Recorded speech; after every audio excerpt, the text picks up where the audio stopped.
Hi, quick hello. This is an original Tales First story about a family crossing a line and realizing someone won't just take it.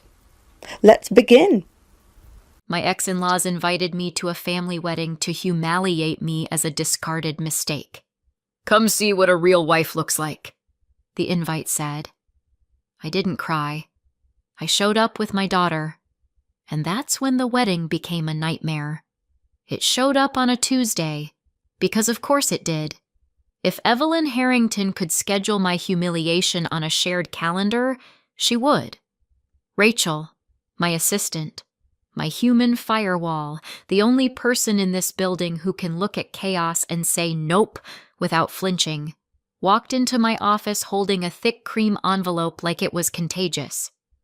"Jenna," she said carefully, "some guy downstairs wouldn't leave until I signed for it. Certified mail. Signature confirmation." I looked up from my laptop. I was mid-call notes, trying to translate a client's vague dream of something viral but classy into actual words that wouldn't get us sued. "Signature required?" I repeated. Rachel nodded. "He had a whole clipboard. He acted like he was delivering a kidney." That was when I saw the return address. Harrington Estate outside Charlotte.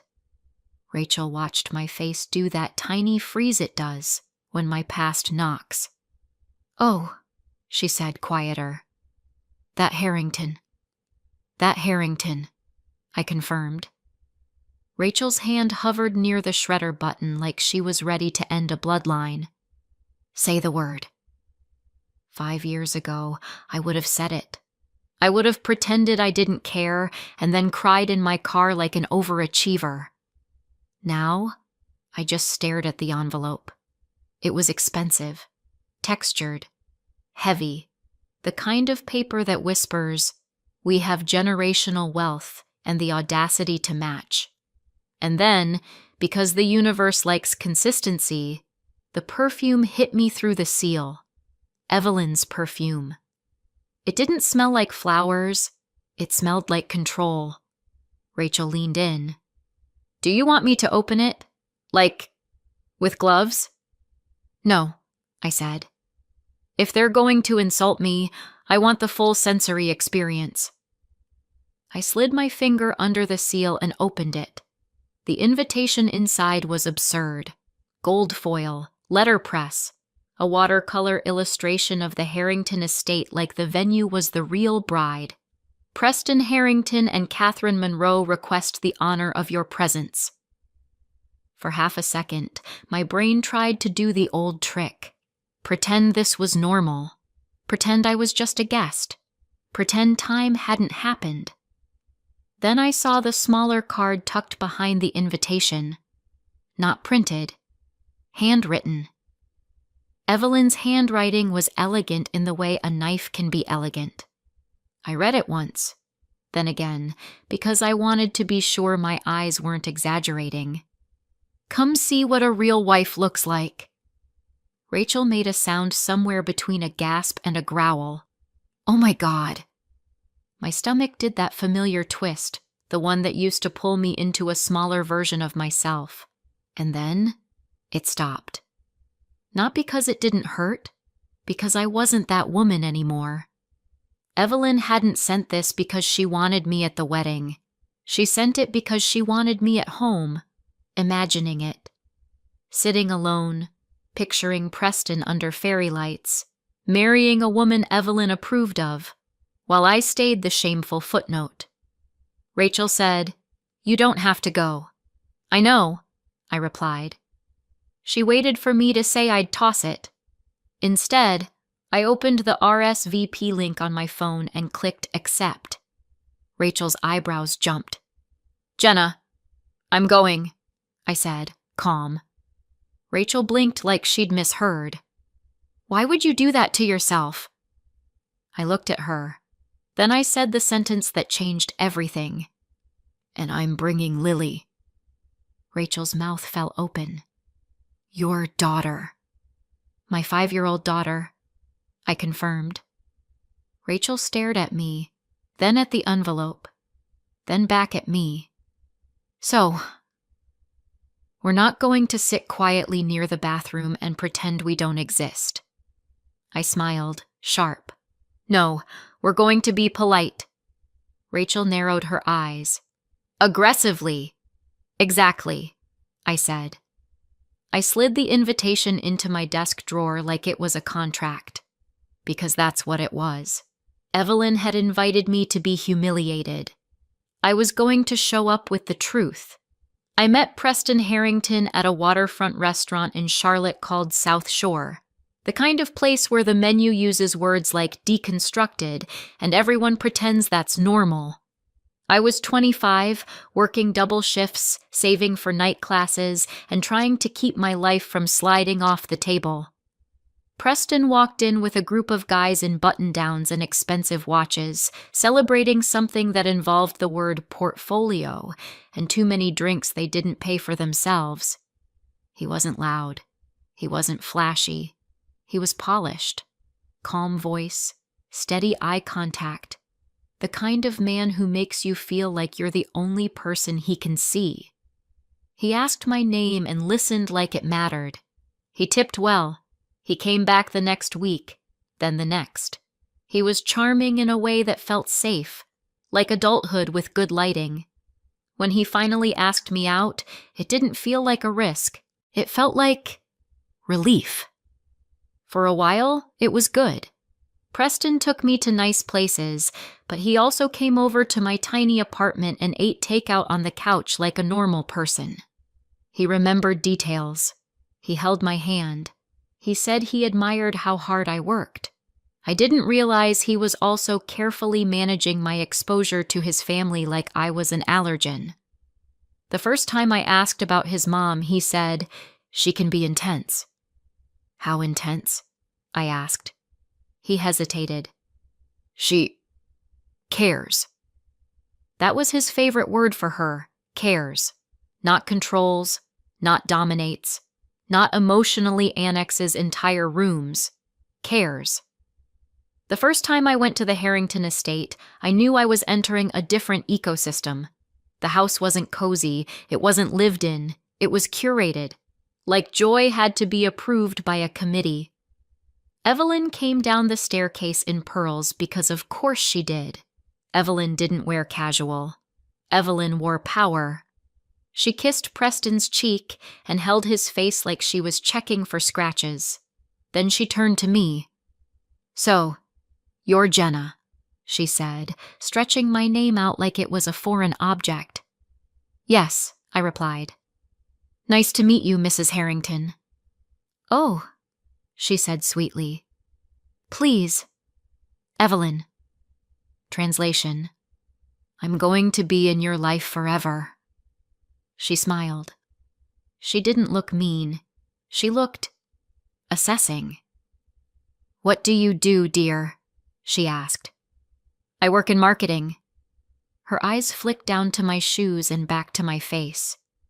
"How modern." I smiled because I didn't yet understand what was happening.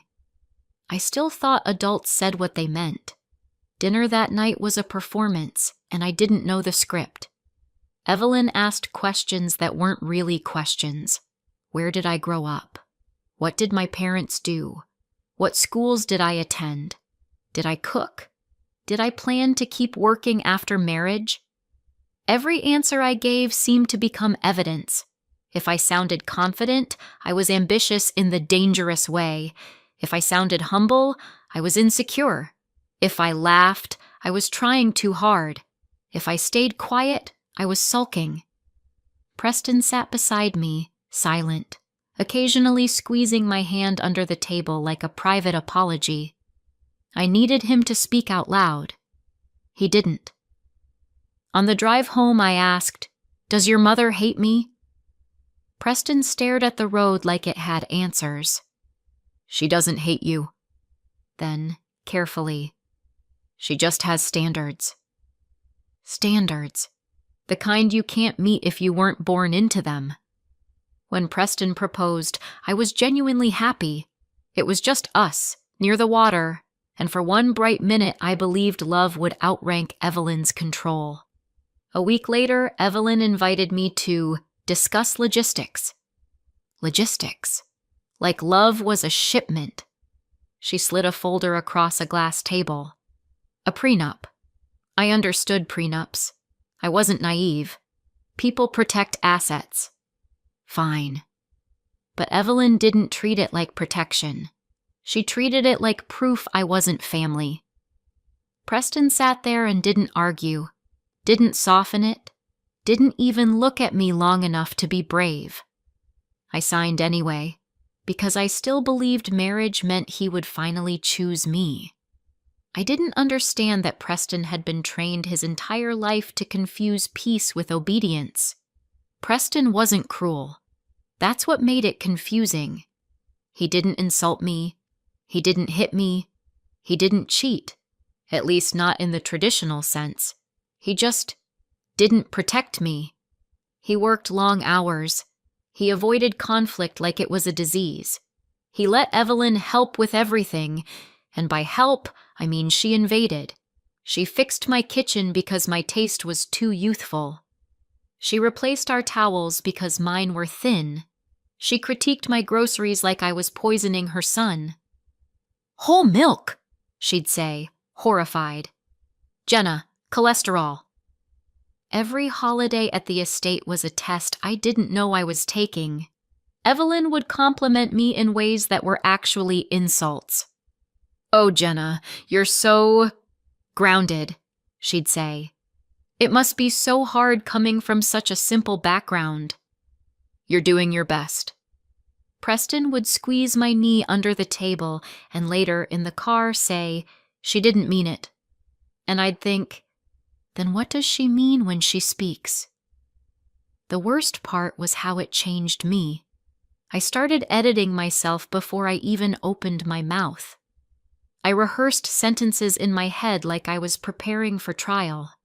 My own home stopped feeling like mine. Then, 3 years in, I got pregnant, and everything became efficient. Evelyn invited me for tea at the estate on a weekday afternoon. No witnesses, no distractions. Perfect conditions for emotional demolition. The tea set was white and delicate. The room was bright and cold. Everything looked untouched, like no one had ever cried there. Evelyn didn't say congratulations. She didn't ask how I felt. She said, "We need to fix this before it becomes public." I blinked. "Fix what?" "The situation," she said, smoothing her napkin like she was smoothing me out. "Preston is not ready, and frankly, neither are you." My hands went cold. "I'm his wife," I said, because I needed reality to do something. Evelyn smiled gently. "You're temporary, Jenna. Don't confuse a signature with security." Then she slid an envelope across the table. Inside was a check with more zeros than I'd ever seen in one place, and a stack of papers, neatly clipped like she'd done this before. A marital settlement agreement, a non-disclosure agreement, a clean exit. "I can be generous," Evelyn said softly, "if you do the sensible thing." "You want me to leave," I said. "I want you to be realistic," she corrected. "A baby would complicate Preston's life." "A baby is part of life," I said, and my voice shook in a way I hated. "In your world, perhaps," Evelyn replied, like I was describing a different planet. "And if I don't?"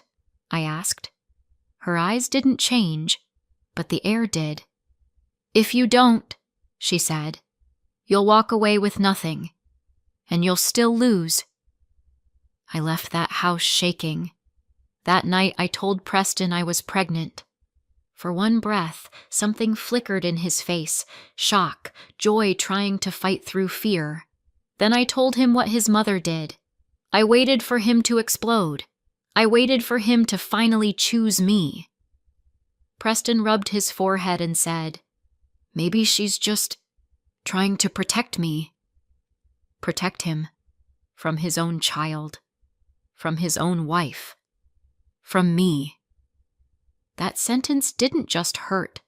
It clarified everything. 2 weeks later, divorce papers arrived through attorneys, like my marriage was a business deal that had gone out of warranty. Preston didn't call. He didn't come. He didn't fight. It became an uncontested divorce in family court. Short hearing, board clerk, a judge who asked if I understood what I was signing. I understood perfectly. I was signing myself out of a cage. Before my 3rd trimester, I moved to a small mountain town where no one knew the Harrington name. I gave birth in a beige county hospital with a nurse who squeezed my hand and said, "Honey, you're gonna be okay," like she'd said it 1,000 times. I named my daughter Lily because I needed something in my life that grew without permission. The first year was survival. Diapers, night feeds, panic math, coffee that tasted like regret. I freelanced from a laptop balanced on my knees. Copywriting, social media, branding decks, anything that paid fast and didn't require childcare I couldn't afford. There were nights I cried quietly into a towel so I wouldn't wake Lily. There were mornings I stared at the fridge and tried to convince myself that peanut butter counts as a meal, and then, because the universe has a weird sense of humor, I got good. Really good. I stopped writing cute captions and started building strategies. I learned how to make small businesses look like brands, how to make people click, buy, sign up, show up. It turns out when you've spent 3 years reading A Room for Danger, you get excellent at reading audiences. A boutique in Raleigh hired me. Their sales jumped. They told a friend. A friend told a founder. A founder called me and said, "I heard you're the one." By the time Lily was 3, I moved back to Charlotte. Not to chase ghosts, but because business was there. I rented a modest office, hired Rachel, and built a small agency that grew faster than my sleep schedule. Lily grew too, into a tiny person with glitter shoes and blunt honesty. At 5, she could negotiate for dessert like a tiny attorney and stare at rude adults like they were confusing. So when the Harrington invitation arrived, I didn't panic. I didn't cry. I thought, Evelyn really believes I'm still the woman she broke. Then I RSVP'd. Yes. I told Lily we were going to a party. Her eyes lit up. Will there be cake? There will be cake, I promised, because I am not a monster. The night before the wedding, I laid out our outfits. Mine. Deep emerald, tailored, clean lines. Not flashy, not desperate. Just undeniable. Lily's dress matched, because subtlety is optional when someone invites you as a punchline. She watched me hold it up. "Mommy, why are we dressing fancy?" I brushed hair off her forehead. "Because sometimes people need to see you standing up." She considered that seriously, then pointed at her shoe shelf. "Glitter shoes?" "Absolutely," I said. "We'll be polite. Aggressively." I packed snacks, wipes, a backup sweater. Motherhood is basically disaster preparedness with better mascara. Then I looked at myself in the mirror and thought about Preston. 5 years is a long time to ignore the existence of your child. I didn't want revenge. I wanted the truth to have good lighting and a front row seat. That Saturday, the Harrington wedding was held at the estate outside Charlotte, the kind of place where the driveway has a name and the mailbox looks like it votes. White chairs lined the lawn, flowers everywhere, a string quartet playing music that sounded like expensive sadness. There were valet attendants, champagne stations, and a coordinator with a tablet who looked like she'd seen every kind of chaos. Just not mine. We walked in, Lily's hand in mine, and I kept my face calm. Because here's the thing, the richest people in the room can smell fear like blood in water. A coordinator rushed up. "Hi, welcome. Name?" "Jenna Lewis," I said.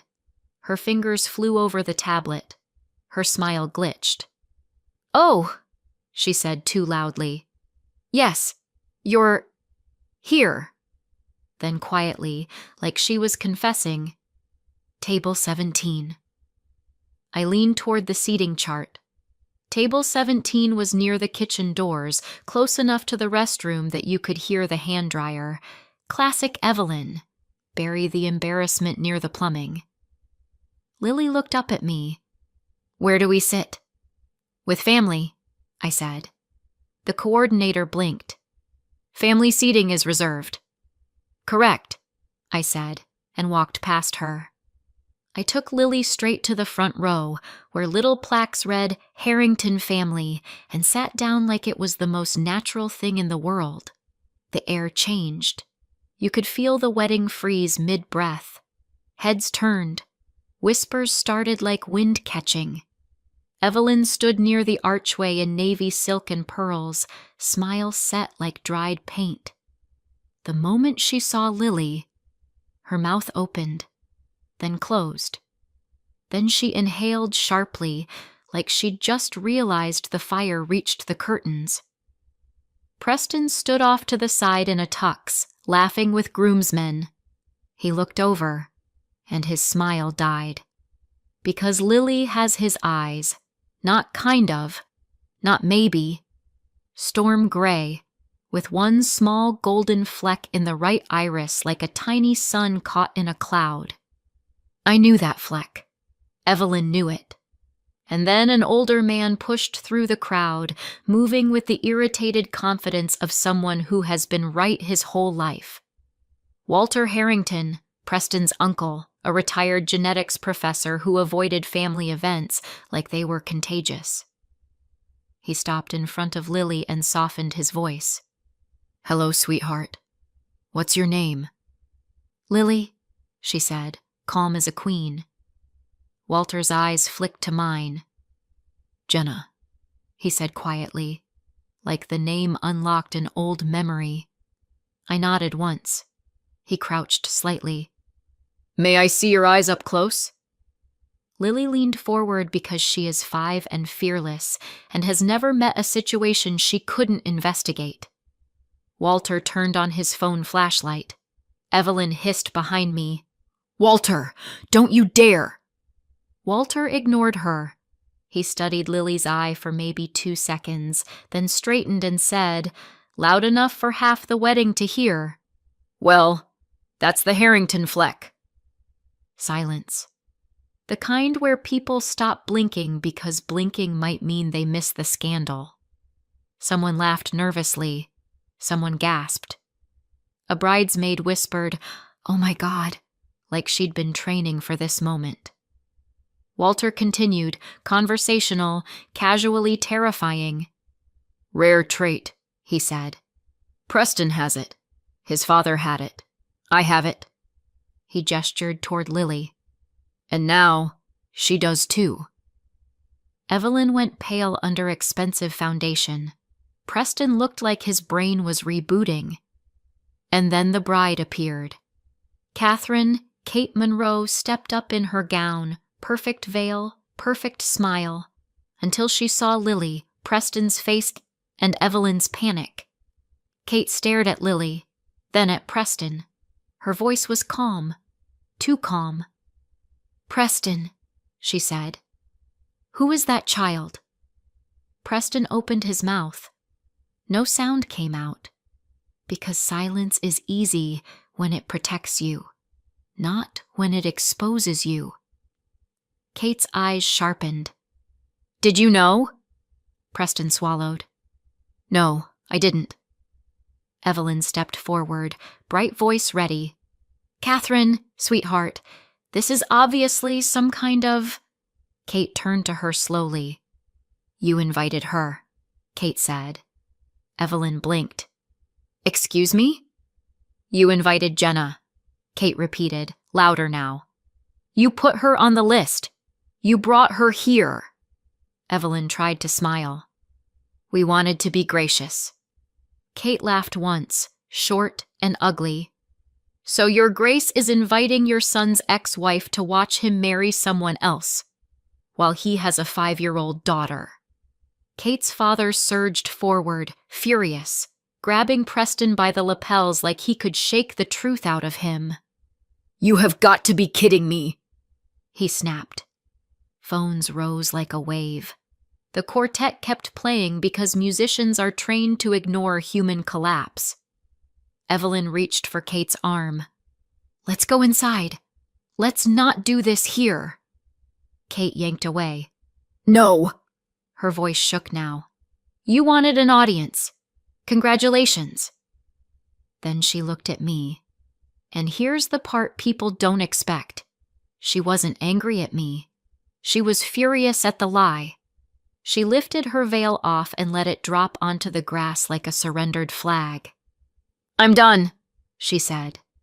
And she walked away down the aisle alone, her dress catching petals and dirt. Preston didn't follow. He couldn't move. Evelyn stood frozen, watching her masterpiece burn. I leaned down to Lily and whispered, "Do you still want cake?" Lily nodded solemnly. "Yes." "Okay," I said. "We'll get cake somewhere else." I took her hand and walked out.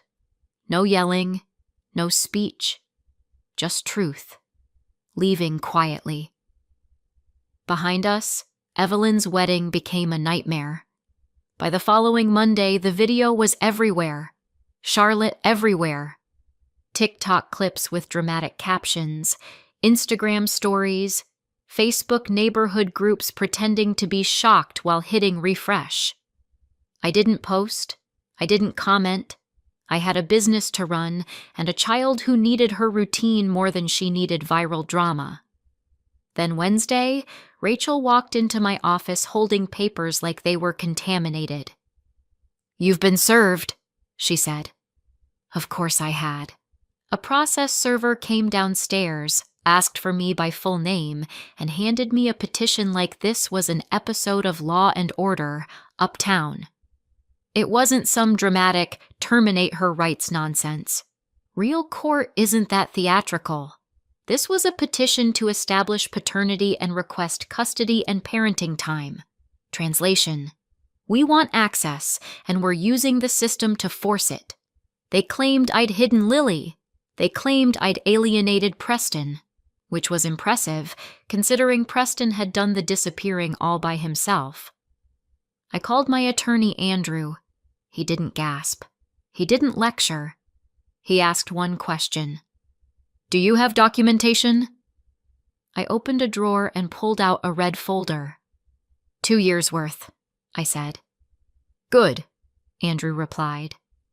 "Then we respond." A few weeks later, we were in family court. Family court is fluorescent lights, uncomfortable chairs, and people trying to sound reasonable while actively plotting. Preston sat with his lawyer looking stiff and exhausted, like the tuxedo had been replaced by regret. Evelyn sat beside him like a general beside a soldier, calm, controlled, offended by the concept of limits. Their attorney opened with the money speech: stability, resources, opportunities, best interests. Then came the accusation. I withheld the child. I undermined the father's role. Andrew didn't argue emotionally. He argued structurally. First, he slid forward sworn declarations from former household staff, people who watched Evelyn up close and remembered everything. Housekeepers, a driver, a nanny, not friends, not people who hate her. Employees who were there, who heard the words, who saw the pressure. Evelyn's mouth hardened. Their lawyer called it allegations. Andrew nodded. "Which is why we're prepared to call witnesses." Then came the second folder. Public records, a second mortgage, debt, a line of credit. Not because debt makes you a bad parent, but because it made one thing obvious. Evelyn's motives weren't pure. When your main argument is resources, your finances are part of the story. Then Andrew placed the third document down. A trust created by Preston's late father, an education and health trust for future grandchildren, managed by a trustee, with certain distributions coordinated through the child's primary residential parent. Real American money doesn't sit in envelopes. It sits in legal structures. Evelyn didn't want Lily because she suddenly discovered grandma tenderness. She wanted Lily because Lily was leverage. The judge barely looked up, tired already. "We'll need a DNA test and temporary orders." Preston's lawyer wanted weekends immediately. Andrew said no. Lily didn't know him. We weren't treating her like a suitcase. The temporary plan landed where sane plans usually land: DNA test, short supervised visits to start, a step-up plan if things went well, and Preston was ordered not to allow Evelyn any contact with Lily during his parenting time unless we agreed in writing, or a judge later decided otherwise. Evelyn stared like she'd been told gravity was mandatory. Welcome to reality. The lab looked like every medical office in America. Beige walls, laminated posters about hydration, a receptionist who'd seen everything. Lily thought it was hilarious. "They're taking my spit?" "Yes," I said. "Science." "I'm a scientist," she declared proudly. Preston stood nearby, tense, holding his breath like guilt was oxygen. When the results came back, no one was shocked. Paternity confirmed. The judge didn't clap. Judges don't do that. The judge ordered a step-up plan built around Lily's life, not Preston's regrets. Preston's first visit happened at a supervised family center. Books, toys, a staff member nearby, everything designed to keep kids safe and adults honest. He showed up with a stuffed bunny and the expression of a man who realized he missed 5 years he can't buy back. Lily looked at him and asked, direct as always, "Are you my dad?" Preston froze, then nodded, eyes wet. "Yes." She considered that like she was deciding whether she liked a new cartoon. "Okay," she said. "Do you like pancakes?" He let out a shaky laugh. "I do." "Good," Lily said seriously. "Pancakes are important." And just like that, she gave him a doorway into her world. Evelyn wasn't there. She wasn't allowed. That was the first time I exhaled in weeks. A few weeks into the plan, Preston asked to talk. Just us. Andrew told me, "Public place, short, no drama." So we met at a busy coffee shop in South End, loud enough that manipulation couldn't bloom. Preston looked nervous. "Good," he said. "I want to understand." I stared at him. "Now you want to understand?" He swallowed. "I didn't know you went through with the pregnancy. My mother told me you handled it." I lifted a brow. "You knew I was pregnant. You didn't try to know what happened after." He rubbed his hands like he was cold. "My mother said you'd disappear and the money," I finished, dry. He flinched. "I'm sorry." Sorry is a small word. Sometimes it means something. Sometimes it's a Band-Aid on a broken bone. "I'm not here to punish you," I said. "I'm here to protect Lily." He nodded. "I want to be her dad." "You don't get to be her dad because you want it," I replied. "You get to be her dad if you show up consistently, and without your mother." Preston's jaw tightened. Then he nodded once. "I can do that." I didn't believe him yet, but Lily deserved the chance, as long as Evelyn stayed out.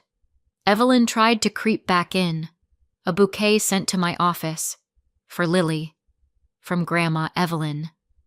I returned it unopened, then a settlement offer, money, NDA language, and a friendly plan that mysteriously gave Evelyn access.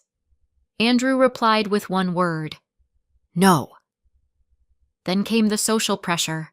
People I barely remembered calling me to say, "Evelyn is just emotional. She's hurting. She's a grandmother." I listened and said, If she wants a relationship, she can respect the court order. Then I hung up. Because women like Evelyn expect people to fold. They treat no like a negotiation. But I'm not 25 anymore. I'm a mother, and motherhood teaches you a brutal truth. Politeness is optional when your child is involved. Preston didn't get his perfect wedding. Kate didn't get a perfect husband. Evelyn didn't get her perfect narrative. And I didn't get revenge in the movie trailer way people fantasize about. I didn't scream. I didn't throw wine. I didn't ruin the cake. I just showed up with the truth holding my hand. The court gave me primary physical custody. Preston got structured parenting time that expanded slowly as Lily got comfortable. Evelyn got limits and consequences. Preston is still learning. Some days he's awkward. Some days he's trying so hard it's almost painful to watch. But he shows up. And Lily, glitter shoes, strong opinions, tiny lawyer energy, comes home and tells me things like, "Dad makes heart pancakes, but they look like blobs." Then she adds, very serious, "Don't laugh. He's trying." And that's when I know Lily is going to be okay. Because she has something I didn't have back then, a mother who won't let anyone erase her. So when I think about that invitation, gold foil, perfumed paper, that smug little card, I don't feel hurt anymore. I feel amused. Evelyn tried to humiliate me as a discarded mistake. And instead, she introduced her entire world to the one truth she spent 5 years trying to bury. Funny how that works. So tell me, if you were me, would you have stayed home and protected your peace? Or would you have shown up, held your kid's hand, and let the truth do the talking?